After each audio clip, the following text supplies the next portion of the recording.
Hey there, and welcome to That's Audacious, where we share entrepreneurial stories from amazing leaders to inspire and motivate you to be bold, brave, and audacious. I'm your host, Lauren Clement, the brand navigator, here to share stories that will make you say, well, that's audacious.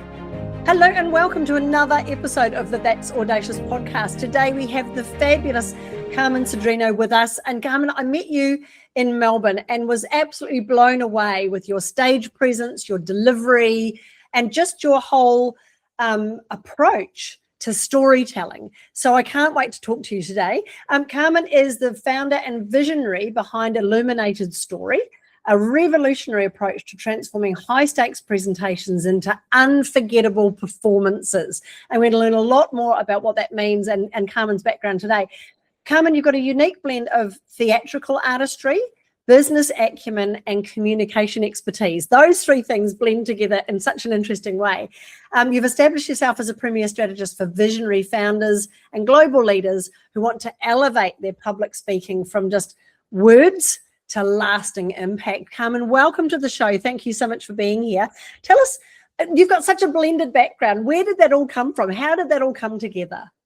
Well, thanks for having me on the show, first of all, Lauren. Great to be here. And it was so good to connect at the speaking event that we both ended up together. Okay, where did it all start? It is an interesting combination, isn't it? Business, performance. It all started when I was very little. Believe it or not, I was a very, very shy child and never imagined I would be speaking on stages. But my mum enrolled me in a calisthenics class when I was about 5 years old, and I loved going each week and learning the dances, etc.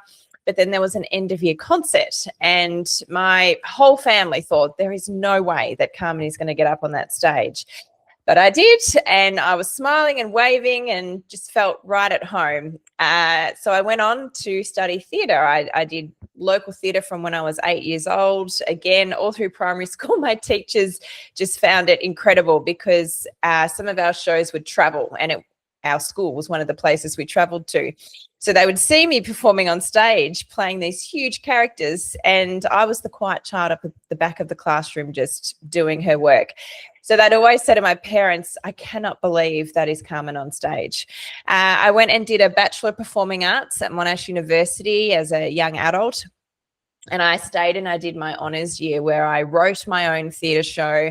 I put it on, produced it, directed it, acted in it, cast it, and was very proud to get a high distinction for that whole year, which very heavily relied on the thesis that I wrote about the show. So why did I make all the decisions about the characters, the storyline? Why was the lighting that way at that moment? Why was the sound that way at that moment? So I'm going to park that world for a moment, because then I got a part-time job while I was studying just to earn money at a corporate organisation that was a big retailer within the construction industry. And I would just sell on the shop floor a few days a week, earning some money. When I finished my degree, my boss said, can you come and work for us full time? And I said, no, I need to keep my days free for auditions. And she said, well, I will let you go to those auditions when your agent gets them. And you can do the jobs if you get them. And other than that, you'll work for us full time. So I was like, well, that's a pretty good deal. So I said, yes. I then spent 18 and a half years at that company. I ended up climbing the ladder. I went into a state role where I would look after all of their shops, retail shops in Victoria. I would help with their customer service training, sales training, merchandising, recruitment. I then became the national manager of that team and ran the national team in Australia, and we went into New Zealand, so I did that there as well. And then I decided to study marketing because even though it was a huge company and there was a separate training department, my role, even though it was heavily training, fell under the marketing department. So I did a marketing degree, and in the last couple of years I was there, I actually became the brand manager for their bathroom portfolio. They would sell all of the bathroom products you have in your beautiful bathrooms. And that sent me to China, to manufacturers. I worked with agencies on brands. We would pitch overseas to exclusive brands to bring them into the Australian market exclusively. So I saw good pitches, bad pitches, everything in between. I had to teach my national team how to speak because they had to deliver 2 weeks worth of classroom training before e-learning existed. They had to speak at state meetings, and they often had to speak in front of people that were considered more senior than themselves. And what I found was that people would lie to me in interviews. We often hired within.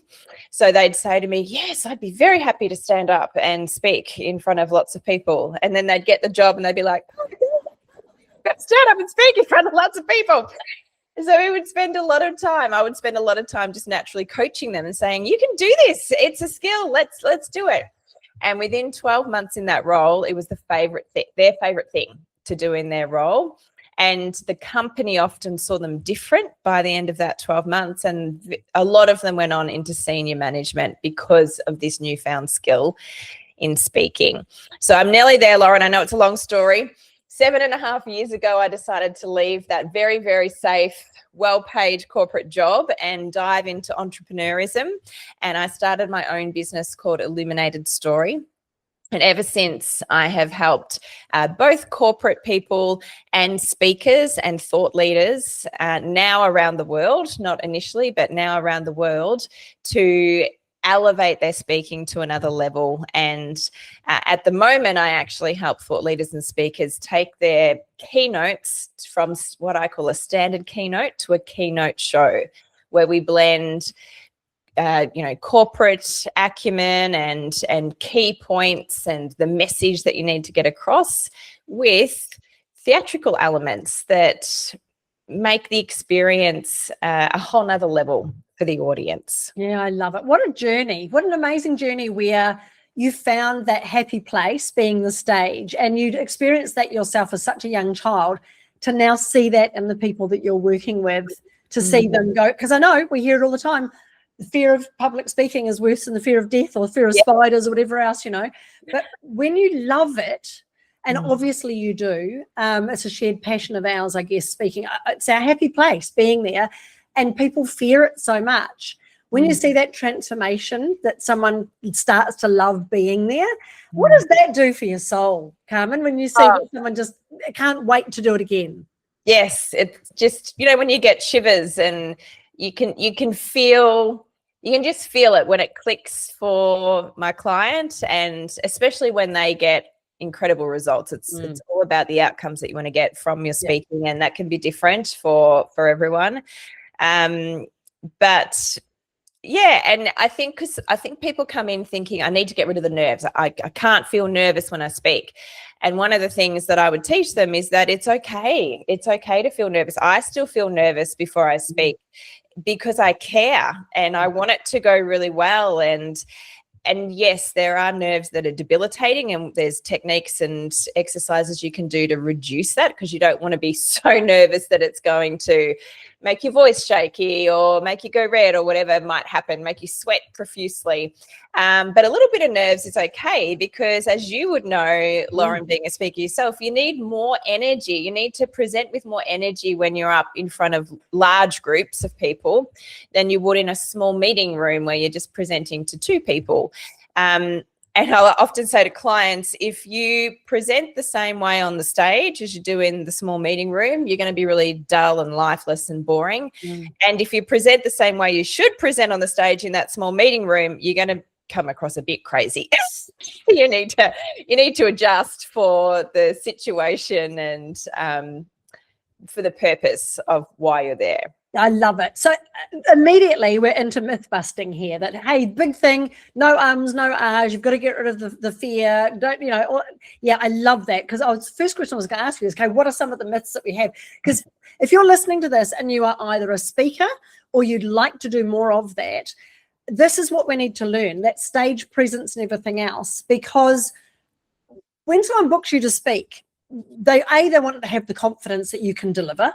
They want to know that you're an expert, you've got the content, you know what you're doing, but they also want you to have an impact on the audience. You want them to walk away after the conference, days, weeks, months later, still doing the thing that the person booked you to speak about, whether that's resilience or change or wellness or teamwork or whatever it is. They want you to have an impact on them. So where is the line drawn, I guess, Carmen? Because it might be a lot of people listening to this going, oh my goodness, I'm not a performer. I'm a very corporate speaker. I have, very nice slides. I don't wander around the room. I like to hide behind the lectern. I don't think I could do that. I don't know how to move.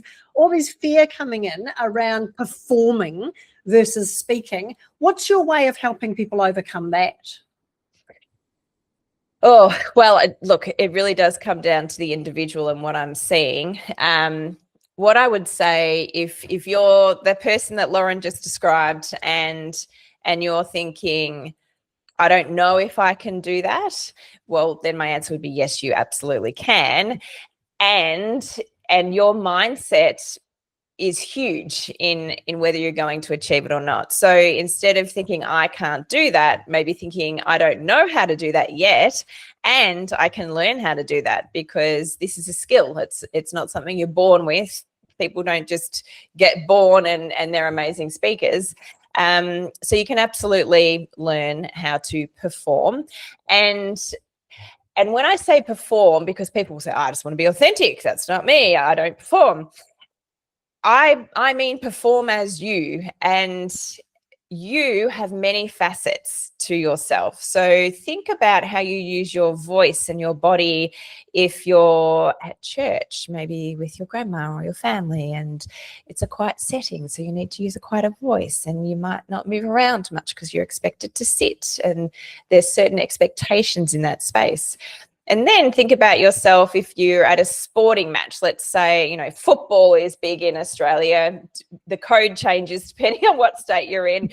But let's say you're at the football and it's your team and you're really passionate and you use a big voice and you got big hands, coming out and yelling and screaming at the umpires or the team or whatever, or cheering. That's all still authentically you. And you've used your body and your voice completely differently in those settings. So what if you could tap into that and use your body and voice in the way that is appropriate to tell the story you're telling on that stage, so that you're captivating rather than holding back and just being that sort of standard corporate speaker who has the nice slides. You've got a cool story, but you're not telling it at the level that it could be told at to truly captivate the room. I love it. And that's the whole thing, isn't it? But what you talk about in terms of performance is just performing as you really well. But also, when you can do that, your storytelling becomes way more impactful, doesn't it? And people just really lean in and they want to be part of it. So if you're liking what you're hearing, there are lots of other That's Audacious episodes available to you to find on your favorite podcast channel. Just like and subscribe and you'll get every episode each time. Now, Carmen, what I'd like to talk about in the second half of the interview is, what are some of the tips you might have for someone who says, okay, I'm a speaker, I've been on stage, I'm sure I can improve.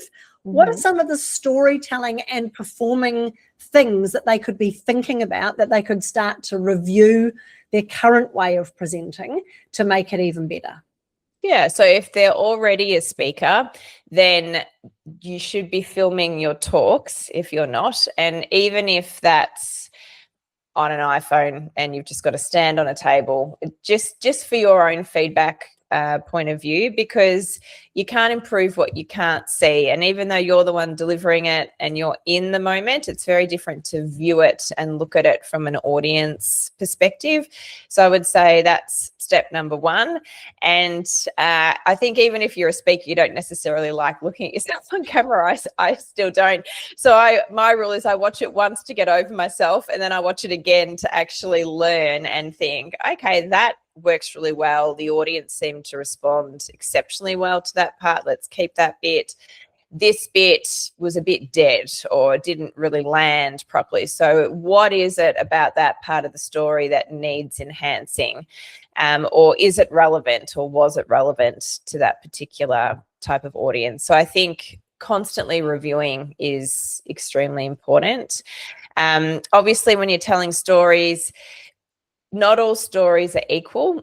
So those of you who are listening, I'm sure you've been told before that stories are really important, and yes, they are. They have to be relevant to your point is the first thing I would say. A lot of people just tell stories and you're like, I don't know why they're telling me that story. It's not relevant to the point. And it's okay if there's a reveal, like it's okay if you sort of confuse the audience for a bit and then the point comes in, but you got to land the point before the end of the talk. So maybe are you using enough of the five senses in the way that you're telling the story? Are you helping us connect enough to the character? And does that character land with the audience that you're talking to? There's some of the things that I think could be reviewed. And you know what? There's AI now that's exceptionally helpful in helping you craft stories better. So use tools that are available, but still make it your words, just help it with the analysis. And from a performance point of view, how can you put the audience in the story, have them actually feel the story rather than just be a passive observer thinking, oh, yeah, that's nice. Or, oh, yeah, that's kind of interesting. Yeah, I love it. And the other thing that I find, and it was when I was watching you as well, when you presented, is using stories as a bridge between one part of your presentation and then into the next, and working out which one of those, as you said before, which ones are the soft, really heartfelt parts of the story that then lead into a bigger story or a fun story or whatever. What advice would you give to someone if they're saying to you, oh, I don't think I've got many stories. I talk a lot about facts and I give all the right information. How do I talk about myself and build stories into a keynote when I'm trying to teach something? Yes. I think you have more stories than you even know you have. Because people say this to me all the time, I don't really have any stories. And then I'll interview them and find out all about them. And I'll say, that's a story. That's a story. I had a client years ago who was she was the MD of a large property company, a Singaporean owned company, but she was the MD for Australia, New Zealand. And she was an engineer by trade. So she got to where she was because of her deep expertise in engineering, not because she was an incredibly impactful speaker. And so she was one of the, I know my stuff, I know what's got to get across, but I just don't have any stories. And as I was talking to her, she was telling me, because she wanted to talk about resilience. It was during the COVID times and she's trying to, get the team motivated. And she used to row. She used to live in the Perth area and she was in Sydney at this time, but she was in Perth. She used to row. And she told me this incredible story about how she learnt that she rowed out too far basically to try and prove a point to her brothers or something that were on the shore. And she got herself into trouble, Nellie, and had to follow the shoreline back. And I can't remember the story properly, but once we developed the story, I'm like, there are so many lessons in that. There's leadership lessons, there's lessons about trusting yourself. There's lessons about not doing something just to prove someone else. And so it became the story and she told it beautifully, but she didn't think it was relevant to anyone. So I think we're all human and we want to hear real human stories. It doesn't have to be a Hollywood blockbuster. So start taking note, because unless you're consciously aware, you might not be realizing how many stories there are. And if you're in business and you're telling a story, it doesn't always have to be your story. Be truthful, like tell them it's not your story. But I would use, when I was in corporate, I would constantly use case studies that I would see when I was out visiting all of the stores. And that was sometimes more powerful than me telling my own, because people saw me in this leadership role and thought, well, of course you could do it, like, because you're in this role. But when I would tell them about someone that's just started or only been in the company 6 months and how they did this thing, that resonated more. So, if you're listening and you're in business, then choose your story based on your audience always. And it doesn't always have to be your own personal story. It can be stories around you. And it just needs to be purposeful, doesn't it? It's what's the point of telling the story? It's so that they can learn this and they'll remember it and they'll implement it. I love it. Hey, we have gone through this interview so quickly and I could listen to you forever, Carmen. Obviously, you present really well in any way, shape or form. We always ask our guests the same question on every podcast. So I'm going to ask you as well. If you could go back in time, any time in your life, to a point in life, and give yourself some advice for what you're doing now, what would that be? Do you know, I always had, when I was doing my acting degree, I always had this thing that if I wasn't a famous actor by, I think it was the time I was 30, then that was it. Like, life was over. You just couldn't do it anymore. You couldn't go back to it. So I would say to that younger person that movies and theatre have characters that require someone who's all the way up to maybe 100 sometimes, because that's, you know, a part of the movie, and life doesn't stop at 30. So you don't need to have a cutoff to something that's a dream of yours. And sometimes you don't know how your dreams are going to show up. So mine has now manifested into this business where I get to use both. The 18 years in corporate, I enjoyed it. I was there. I kept, you know, moving up the ladder. I was very successful in senior leadership in the end, and so many lessons were learnt there. And I get to bring back the performance part of myself as well and blend it together. So 21-year-old me never would have dreamed up this business back then. So yeah, I would say it's never too late to follow your dreams. Brilliant. I love it. What a great message. If you've been listening to this interview and you've thought, I need to know more, I need to find out more about what Carmen does, she has some amazing resources on her website, illuminatedstory.com.au.